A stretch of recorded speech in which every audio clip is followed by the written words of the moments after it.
Hello, ladies and gentlemen. Welcome back to the channel once more. I still remain your wonderful host, Don Hoagie Don. And it is on a very sad note. We have finally seen how it went down in the playoff final, the CAF World Cup Qualifiers playoff final. Nigeria 1, DRC 1. Nigeria 3, DRC 4 in penalties, and that was how we missed out in the Intercontinental playoffs, and unfortunately missing out on the 2026 World Cup. It is now back-to-back absence from the World Cup, a whole big Nigeria.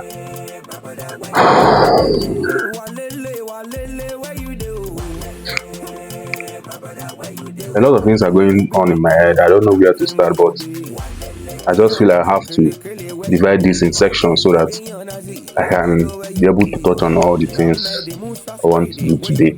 So please, before we go forward, remember to like, to share, and also subscribe. That's how we grow this channel. These things are absolutely free. Please, just do that. So let us start. First of all, I will say congratulations to DRC, a nation that was motivated, players that were motivated, people that knew what they really wanted from the game. And you cannot be promised $1 million and not make it to these playoff finals, and not even booking the ticket for the Intercontinental finals. Before the game against Cameroon, we heard that the president, by the name Felix Tshisekedi, came out to promise the players $1 million if they make it to the Intercontinental playoffs final. Each $1 million each. So if you are one of the players of DRC, would you not do everything and anything to make sure you qualify? And they qualified, and we are here. Our players are begging the NFF to pay them how much? $30,000. And the whole president came out. This is not the federation, the president of the country of DRC.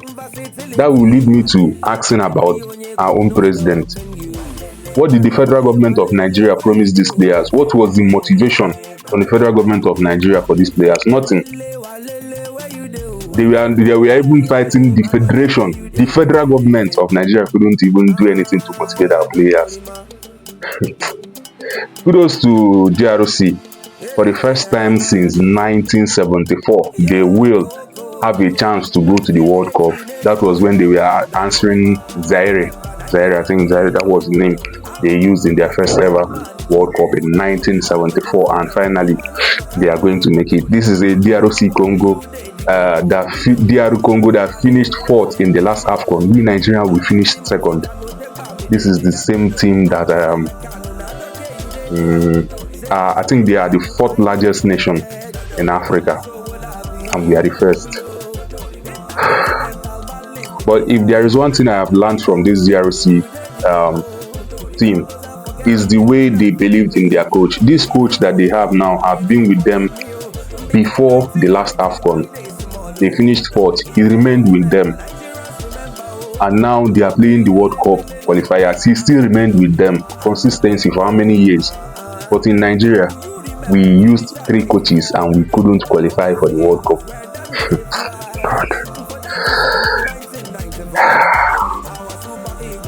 Anyway, I don't know what else to say. But into the game, for the players, it was really a sad thing to see.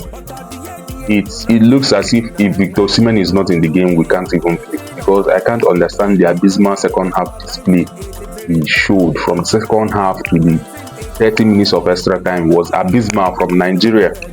It was abysmal from them. I don't know where to start calling names, but I don't want to call names. But if there is one player I drop my cap off for, his name is Benjamin Frederick. That guy, since he stepped into this team, have never put a foot wrong. Oga, I salute you. If there is anything like the best award for these playoffs, he should go to Benjamin Fredericks. This guy has been wonderful. He has been great. So kudos to you. For others, I don't want to call names. I'm holding myself not to call names, because you want bonuses, right? Then you must have to earn it. You must play to earn it. You know, you You know yourself. I'm talking to you. You cannot be brought into the game and taken off before the end of the game. And some other lackadaisical style of play some of the players put on last night. Then to the coach, Eric Chell, I will blame you squarely for this game. We had a playing pattern which was working. In October, you started that pattern. It really worked to some extent. Then last time out against Gabon, it worked well. And in this game, you decided to change. For what reason? For what reason? You had a system. You had you have players who are in a system that is already working. You went and changed it. Why were you changing it? Why was Akko Adams on the bench? Why didn't you restart the same set of players you played against Gabon? What was the changes for? Then when you made your substitutions, I couldn't even get my head to understand the substitutions you did in that game.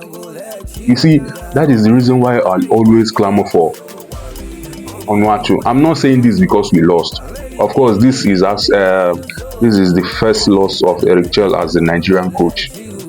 I'm not saying this because we lost, but I know when the list drops, I always ask for Onuachu, because we need to get our hottest players, our most informed players. Tolu has not been that hot or informed for Wolves. Currently, he's not even starting the games, but we have a player banging in goals in Turkey, and he couldn't make this team, and he should. I won't talk much. I won't really say much, but what I'm saying is that going into the AFCON, Oga, please, I don't know what any of the players have done to you, but we need our most informed players and our best legs for the AFCON. This one is gone. It is gone. Now, there are some, like I said earlier, the substitutions you did, I didn't understand. Going into the penalties, at a point, you saw the DRC coach doing changes, preparing for the penalties, even bringing in that goalkeeper. I was expecting, okay, we had some subs to do. Why not bring in Ekong? I know I complained about Ekong, but we're already seeing of the game. You already know he's leading to penalties. Why not bring in those players we could trust to play the penalties? Ekong, as it is now, apart from Osimhen, looks like the best or the most penalty taker in our team. But he was not substituted. He went on to bring in Awazim. This was not the Gabon game. This is where your expertise should have counted. This is where your coaching experience should have counted. Now, leading to that penalties, I don't know if we really practiced for these penalties, because with the lineup of players we brought out to play the penalties, I don't know if we practiced for these penalties, and I don't know who selected the players to play these penalties. If the selection was done by you really got it wrong. I know most times when it comes to this type of things, this type of penalties, players usually draw back. If you play games, you know. If you have been close to these professionals, you know. When it comes to this 9-minute penalty shootout, most players draw back. They don't want to play. I don't know what happened, but if you were the ones that ordered this lineup of players to play penalties, Oga, you totally got it wrong. I don't subscribe to this idea of football ideology of defender starting your penalty. What was Bassi doing as our first penalty kick taker? For what reason? He's not a Kong. He's not Sergio Ramos. He's not Virgil van Dijk. We know defenders who are good whenever it comes to penalties. But what was Bassi doing as our first penalty kick taker? Because that first penalty kick taker always is very, very important, because if he scores, the morale of the team is high. If he loses, I don't really know. And there was one thing you did at the end of the game. Okay, it was during the penalty shootout. I don't understand you trying to fight. What is it called? Trying to fight. Who were you trying to fight? What was this? Eric, what was this? You should get your emotions in check, Oga. You should get your emotions in check. If you continue doing this kind of things, that means fans and players and your opponents will attack you. If you continue doing this kind of things, they will attack you, they will incite you. I know this is your first loss as a Nigerian coach. You are angry, you are this, but put your emotions in check. Put your emotions in check. Then again, there was another thing you did. Then the most funniest video I saw on the internet yesterday. Eric, coming towards the end of the game, I could see that you were a bit frustrated with maybe some of the DR Congo staff members. Could you give us an update on what happened there? During all the penalty decision, the guy of Congo did some voodoo. Every time. So this is why I was a little nervous after him. What did you see? Something like that. So I don't know who believes this kind of thing in football. Is this now a getaway excuse for you for failing? I don't know. This. Then to the NFF, you guys should be ashamed of yourself. You guys are the people that kept us in this situation. You guys are the people that made it hard for us. And I'm so sad that Nigerians are not making this look important as it should be.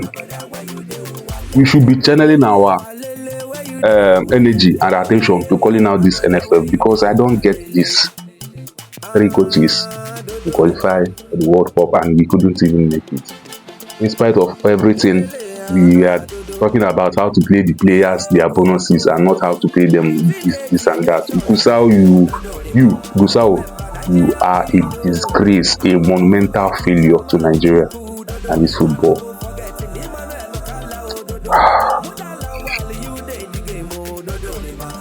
It pains me. It really pains me. From 32 to 48, and we can't even book a slot for the World Cup. Nigeria is the only country that whenever he looks back, he praises his past.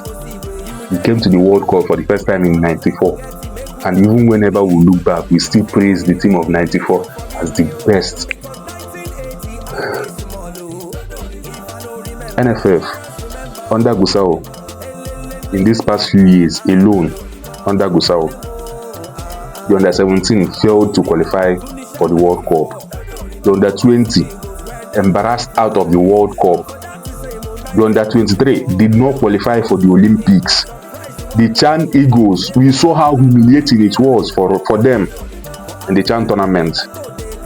The Super Eagles are not going to the World Cup.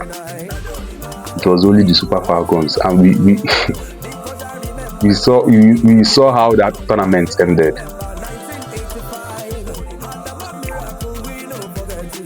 Anyways, thank you for watching. I'm really short of words. I don't even know what to say. See you guys when we see next. Bye bye.